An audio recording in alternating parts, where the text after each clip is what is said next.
اور میں بھی اس لیے کھانا کھا کر جب تک وہ کچن کے برتن دھوتی ظفر کی آنکھیں بند ہونے لگتی تھیں۔ وہ تو اسے بھی وقت نہیں دے پاتا تھا، کیونکہ 1 ڈیڑھ گھنٹہ وہ لازمی اپنے والدین کے پاس بیٹھا رہتا تھا، ان سے پوچھتا رہتا تھا کہ انہیں کسی چیز کی ضرورت نہیں۔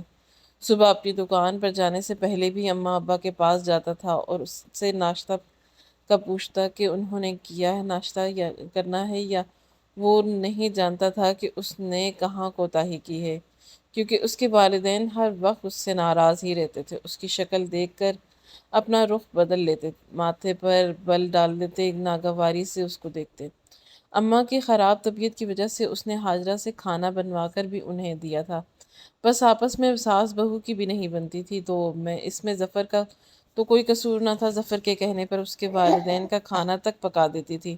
وہ کھانا ان کے پاس لے کر جاتا تو ابا تو ہاتھ بھی نہ لگاتے، کہتے مجھے تمہاری ماں کی پکی ہوئی کھانے کی عادت ہے، اور پھر ماں کھا لیتی تو تھی، شاید ظفر کا دل رکھنے کے لیے چند نوالے لے لیتی تھی۔ بظاہر میری ماں نے کبھی شکوہ نہیں کیا تھا، باپ نے بھی کبھی کچھ کہا نہیں تھا، کہہ بھی نہیں سکتے تھے کیونکہ اس نے کبھی کس نے موقع ہی نہیں دیا، لیکن پھر بھی اس کے اندر ایک عجیب سی بے چینی اور اضطرابی سی رہنے لگی تھی۔ اسے لگتا تھا کہ کہیں کچھ تو غلط ہے، لیکن وہ سمجھ نہیں پا رہا۔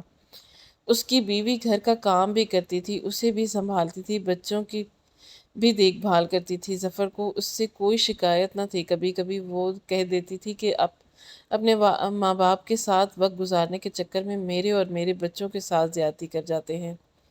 آدھا گھنٹہ ہی پہلے آ جایا کریں، کچھ وقت بچوں کے ساتھ ہی بیٹھ جایا کریں، باتیں کر لیا کریں، آتے ہی تھکن سے چور ہوتے ہیں، جب تک کچن سنبھال کر آتی ہوں آپ سو جاتے ہیں، کیا میرا کوئی حق نہیں ہے؟ وہ اس کا ہاتھ پکڑ کر اپنے لبوں پر لگا لیتا اور اسے کہتا تم جانتی تو ہو جب سے ہم الگ ہوئے ہیں اماں ابا کی یہ بات برداشت نہیں ہے، حالانکہ میں پوری کوشش کرتا ہوں کہ انہیں کبھی کسی چیز کی شکایت نہ ہو، لیکن پھر بھی وہ ناراض رہتے ہیں۔ یہ سن کر کہنے لگی بس یہی بات تھی ظفر، میں بھی اس کی خوب خدمت کرتی تھی، لیکن ان کی تو ناراضگی تب نہیں ہوتی تھی، اس لیے سوچا کہ جب میں ان سے برداشت ہی نہیں ہوں تو الگ ہو جاتی ہوں۔ اب آپ نے خود دیکھ لیا کہ قصور کس کا ہے۔ ظفر نے ایک ٹھنڈی گہری سانس لی تھی۔ حالانکہ وہ اپنے والدین کو بہت خوش رکھنے کی کوشش کرتا تھا، لیکن سمجھ نہیں پاتا تھا کہ اس کے باوجود اس کے دل میں ایک بے چینی سی کیوں لگتی رہتی ہے۔ اسے کیوں اس بات کا احساس ہوتا رہتا ہے کہ وہ کہیں نہ کہیں کچھ غلط، کچھ نہ کچھ گڑبڑ ضرور ہے۔ چند روز بعد جب وہ والدین سے ناشتے کا پوچھنے کے لیے گیا تو اس کی والدہ بے حد پریشان تھی۔ اس کے والد کو بخار تھا اور وہ چارپائی پر لیٹے ہوئے ہائے ہائے کر رہے تھے۔ نکاہت کی وجہ سے ان کا بستر گیلا ہو رہا تھا۔ دوسری چارپائی پر صاف بستر بچھا کر اس کے والد کو وہاں لٹانے کی کوشش کر رہی تھی۔ جب ظفر نے یہ دیکھا تو فوراً سے پاس آگے اپنے والد کو اٹھا کر بستر پر لٹایا۔ اس کی والدہ تو اتنے میں ہی ہانپنے کانپنے لگی تھیں، کیونکہ وہ بھی بوڑھی ہو چکی تھیں۔ پھر اپنے شوہر کا گیلا بستر اور کپڑے دھونے لگیں۔ یہ سب دیکھ کر ظفر کو کراہیت کا احساس ہوا تھا۔ وہ باقی خدمت تو کر سکتا تھا، لیکن ایسی خدمت نہیں کر سکتا تھا۔ اس کی ماں بستر دھونے میں اور اس کے والد کے کپڑے دھونے میں ہی ہانپ رہی تھی۔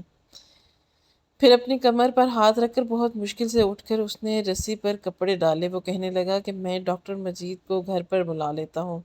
وہ ابا کو دوائی دے کر اس کی ماں کہنے لگی کہ ہاں ٹھیک ہے، ڈاکٹر کو بلا لاؤ اور اپنا ابا کی دوائیاں بھی مجھے دے دینا جانا۔ ظفر نے کہا کہ ٹھیک ہے۔ یہ کہہ کر وہ گھر سے باہر نکل آیا۔ وہ ڈاکٹر کو بلا یا اس نے چیک اپ کے بعد بتایا کہ ٹھنڈ لگ گئی ہے اور نمونیا کی شکایت ہے، کیونکہ اس کے ابا بہت کھانس رہے تھے۔ دوائی اس نے دے دی تھی، لیکن اچھی خوراک کا بھی کہا تھا۔ ظفر نے دوائیوں کے ساتھ پھل بھی لا کر دیے، لیکن اس کے بعد 3 دن بعد اپنے باپ کا گھر نہیں گیا تھا۔ اس کی کچھ مصروفیات بڑھ گئی تھی اور پھر بیوی بچوں کا بھی اصرار تھا کہ رات کا کھانا باہر کھایا جائے۔ وہ اپنی بیوی بچوں کو باہر کھانا کھلانے لے گیا۔ بچے بہت خوش تھے اور اس کی بیوی بھی بے انتہا مسکرائی جا رہی تھی، لیکن ہوٹل پر جو کھانا بچ گیا وہ اس نے پیک کروا لیا۔ کہنے لگا کہ ابا بیمار ہیں اور ابا کی خدمت میں ہی لگی رہتی ہیں، یہ کھانا میں اماں کو دے دیتا ہوں۔ لیکن جب ظفر کھانا دینے کے لیے اپنی والدہ کے گھر گیا تو وہ رو رہی تھی۔ ان پر کپ کپی تاری تھی۔ کہنے لگا کیا ہوا؟ والدہ کہنے لگیں کہ ظفر تمہارے ابا کی طبیعت زیادہ ہی خراب ہو رہی ہے، انہیں واش روم لے کر جانے میں مجھے بڑی ہی دقت کا سامنا ہے۔ میں نے کہا کہ اماں میں کل ہی اپنے ملازم کو گھر بھیج دوں گا، وہ آپ کی مدد کر دے گا۔ میرا یہ کہنا تھا کہ میری والدہ نے بڑی عجیب نظروں سے دیکھا تھا، لیکن پھر خاموش ہو گئیں۔ لیکن ظفر نظریں چراتا ہوا وہاں سے چلا گیا۔ اگلے روز صبح ہی ظفر نے اپنی دکان پر کام کرنے والے ملازم لڑکے کو گھر بھیج دیا، لیکن کچھ ہی دیر بعد وہ واپس آ گیا۔ کہنے لگا کہ آپ کے ابا کہہ رہے ہیں کہ میں ٹھیک ہوں، مجھے کسی کی ضرورت نہیں ہے۔ ظفر سمجھا کہ شاید اس کے ابا ٹھیک ہو گئے ہیں۔ اسی طرح اگلے چند روز وہ بھی پھر سے اپنی والدہ کے گھر جا نہیں سکا۔ ظفر نے سوچا کہ ابا اب ٹھیک ہیں، وہ اپنی جگہ اپنے ملازم کو بھیج کر ناشتہ اور کھانے کا سامان بھجوا دیتا تھا۔ لیکن ایک بار رات کے 3 بجنے کا وقت تھا جب رونے کی آوازیں اسے برابر آنے لگیں۔ یہ سن کر وہ فوراً اٹھ بیٹھا تھا۔ اس کی بیوی بھی پریشان ہو کر اٹھ کر بیٹھ گئی۔ جب دونوں اپنے کمرے سے باہر نکلے تو اس کے برابر والے گھر سے اس کی ماں کی رونے کی آوازیں آ رہی تھی۔ یہ سن کر دونوں میاں بیوی جلدی سے برابر والے گھر میں گئے تو سامنے کا منظر دیکھ کر ہوش اڑ گئے۔ اس کی ماں اس کے باپ کے پاس بیٹھی روئے جا رہی تھی۔ ظفر اپنی والدہ کے پاس آیا تو وہ کہنے لگی کہ ظفر تمہارے ابا بات نہیں کر رہے۔ یہ سنا تھا کہ ظفر کے ہوش اڑ گئے۔ اس نے اپنے والد کو ہلانے کی کوشش کی، فوراً سے بھاگ کر ڈاکٹر مجید کے گھر چلا گیا، اسے لے کر آ گیا۔ ڈاکٹر اس کے والد کو دیکھ کر کہنے لگے کہ تمہارے والد کا انتقال ہو گیا ہے۔ یہ سن کر ظفر پھوٹ پھوٹ کر رونے لگا۔ اس کی والدہ کو دل کے دورے پڑنے لگ گئے تھے، وہ تو ہوش میں ہی نہیں تھیں۔ جیسے ہی ہوش آتا تو کہنے لگتی کہ مجھے کیوں اکیلا چھوڑ گئے، اپنے ساتھ مجھے بھی لے جاتے، میں کیسے اکیلی جیوں گی، یہ کہہ کر وہ بے ہوش ہو جاتی۔ ظفر کی بیوی زبردستی ان کے منہ میں پانی ڈالتی، انہیں کچھ کھانے کو دیتی، لیکن وہ ہاتھ پیچھے جھڑک دیتی، کہتی مجھے بھوک نہیں ہے۔ اپنے والد کی تدفین کے بعد ظفر نے بیچ کی دیوار ہٹا دی، لیکن اس کی والدہ اپنے کمرے میں ہی ہو کر رہ گئی تھی۔ دونوں پوتے دادی کو کھانا بھی دے کر آتے، لیکن وہ بہت ہی کم کچھ کھاتی تھی، ہر وقت جائے نماز پر عبادت کرتی رہتی یا روتی رہتی تھی۔ ظفر تھکا ہوا ہوتا تھا، لیکن اماں کے پاس بیٹھ کر ان کی ضروریات کا پوچھتا رہتا تھا۔ ماں آپ کو کسی چیز کی ضرورت ہے تو بتا دیں، لیکن ایک چپ تھی جو اس کی والدہ نے سادھ لی تھی۔ ظفر جب اپنی بیوی سے پوچھتا کہ تم اماں کے پاس بیٹھ کر باتیں کرتی ہو تو وہ کہنے لگتی کہ وہ کوئی بات ہی نہیں کرتی، پتہ نہیں اتنا بڑا حادثہ ہونے کے بعد بھی ان کی ضد کیوں نہیں ختم ہوئی۔ میں ان سے بہت پوچھتی ہوں کہ آپ کو کسی چیز کی ضرورت ہے تو بتا دیں، لیکن چپ چاپ بیٹھی رہتی ہیں، ٹھیک سے کھانا بھی نہیں کھاتی۔ حالانکہ بچے دادی کے پاس بیٹھے ہیں، باتیں بھی کرتے ہیں، اور اب آپ بھی مجھے بتائیں کہ میں کیا کروں۔ ظفر یہ سن کر چپ ہو جاتا، لیکن اس کی والدہ بھی زیادہ عرصے تک زندہ نہیں رہ پائی تھی۔ اس کے والد کی وفات کو 6 مہینے ہی گزرے تھے کہ ایک دن ظفر کا بیٹا دادی کے پاس ناشتہ لے کر گیا تو دادی سو رہی تھی۔ اس نے دادی کو ہلایا تو ہل نہیں رہی تھی۔ وہ تو بھاگتا ہوا باہر آیا تھا۔ اس کی ماں اور ظفر باہر ناشتہ کر رہے تھے۔ جب اس نے بتایا کہ دادی کو پتہ نہیں کیا ہو گیا ہے، دادی تو بات ہی نہیں کر رہی، ظفر کا دل جیسے دھڑکنا بھول گیا تھا۔ 6 مہینے میں ہی اس نے اپنے ماں باپ کو کھو دیا تھا، اور اس کے بعد اس پر آزمائش شروع ہو چکی تھی۔ پہلے کاروبار بند ہونے لگا۔ اس کے کپڑے کی دکان تھی، وہ خوب چلتی تھی، لیکن آہستہ آہستہ گاہکوں کو شکایت ہونے لگی۔ کہنے لگے کہ آپ کا کپڑا خراب نکلتا ہے۔ پرانے گاہک بھی اسے چھوڑ کر جا چکے تھے۔ پورا دن دکان پر بیٹھا رہتا، لیکن گاہک نہیں آتے تھے۔ وہ بہت پریشان تھا، گھر کے حالات بھی خراب ہونے لگے تھے، اس لیے برابر والا پورشن جہاں اس کے والدین رہتے تھے وہ اس نے بیچ دیا۔ اسے بیچ کر پیسے کاروبار میں لگا دیے تاکہ کام کو بڑھا سکے۔ ظفر نے ایک چھوٹی سی فیکٹری کھول لی، لیکن فیکٹری کو بھی کچھ عرصے بعد آگ لگ گئی تھی۔ سارا سامان جل گیا تھا، نقصان پر نقصان ہوئے جا رہا تھا۔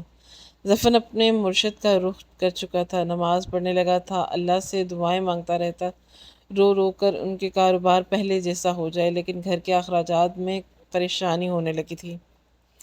اب آئے دن حاجرہ کے ساتھ اس کی بحث ہونے لگی تھی۔ وہ یہی کہتی تھی کہ بچوں کی فیس پیسے نہیں ہیں، کہاں سے پورا کرو گے؟ وہ کہتا تھا کہ سب کچھ تو کر رہا ہوں، اب نقصان ہو گیا تو میں میرا کیا اختیار ہے؟ بچوں کو سستے اسکول میں ڈال دوں، میں اتنی زیادہ فیس نہیں بھر سکتا۔ ہاجرہ کہنے لگی کہ کیسے ڈال دوں؟ ان کے مستقبل کا سوال ہے، کچھ بھی کرو ظفر، کہیں سے بھی لا کر دو، میں اپنے بچوں کی زندگی خراب نہیں کر سکتی۔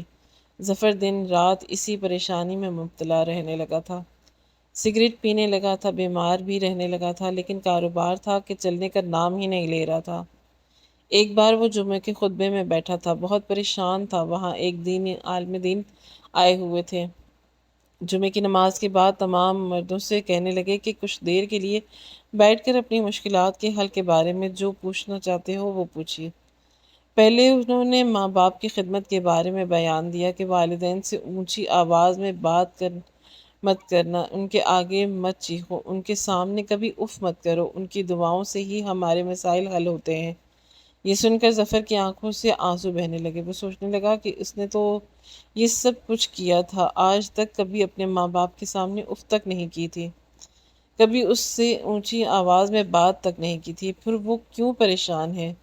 وہ نہیں سمجھ پا رہا تھا کہ آخر اس کے ساتھ ایسا سب کچھ کیوں ہو رہا تھا۔ جب تک ماں باپ زندہ تھے، کاروبار میں پریشانی اس کو چھو کر نہیں گزری تھی، کبھی اس کے پاس پیسوں کی کمی نہیں ہوئی تھی، لیکن والد کے جاتے ہی کاروبار میں تنگی ہونا شروع ہوگی، اور پھر والدہ کے جاتے ہی جیسے پریشانیوں نے اس کے گھر دیکھ لیا۔ بیان سننے کے بعد لوگوں نے اپنے مسائل بھی بتائے، وہ عالم دین قرآن و حدیث کے مطابق حل بھی بتاتے تھے۔ ظفر بھی ان کے پاس جا کر بیٹھ گیا، کہنے لگا کہ میں نے اپنے والدین کی خوب خدمت کی تھی، کبھی بھی شکایت کا موقع نہیں دیا، لیکن پھر بھی میں مطمئن نہیں ہوں، میرے اندر ایک بے چینی سی ہے، ایسا لگتا ہے کہ کہیں کچھ گڑبڑ ہوئی ہے۔ پھر کہنے لگا کہ جب سے والدین کا انتقال ہوا ہے، میرے کاروبار بند ہو کر رہ گیا ہے۔ وہ کہنے لگی کہ تم نے اپنے والدین کی کیا خدمت کی ہے؟ وہ کہنے لگا آج تک میرے ماں باپ نے جو مجھ سے مانگا میں نے انہیں دیا، میں نے کبھی انکار نہیں کیا۔ وہ کہنے لگا کہ یہی تو تمہاری سب سے بڑی غلطی ہے۔ یہ سن کر ظفر حیران تھا کہ اس میں میری کیا غلطی ہے؟ وہ کہنے لگا کہ تمہارے ماں باپ نے ہمیشہ تمہارے کہنے پر تمہارا کام کیا، یا انہوں نے تبھی دیا جب تم نے مانگا۔ وہ کہنے لگا کہ میں سمجھا نہیں آپ کی بات۔ مولانا صاحب کہنے لگے کہ دیکھو بیٹا، جب تم چھوٹے تھے، اس دنیا میں آئے بھی نہیں تھے، تمہارے پیدا ہونے سے پہلے ہی تمہارے ماں باپ تمہارے کپڑے بنوا کر رکھ چکے تھے، تمہارے کھانے پینے کا انتظام بھی کر چکے تھے۔ جب دنیا میں آئے تمہاری مانگنے پر بھی تمہیں کپڑے پہننے دیے، بلکہ بن مانگے بھی تمہیں کپڑے پہنا دیے۔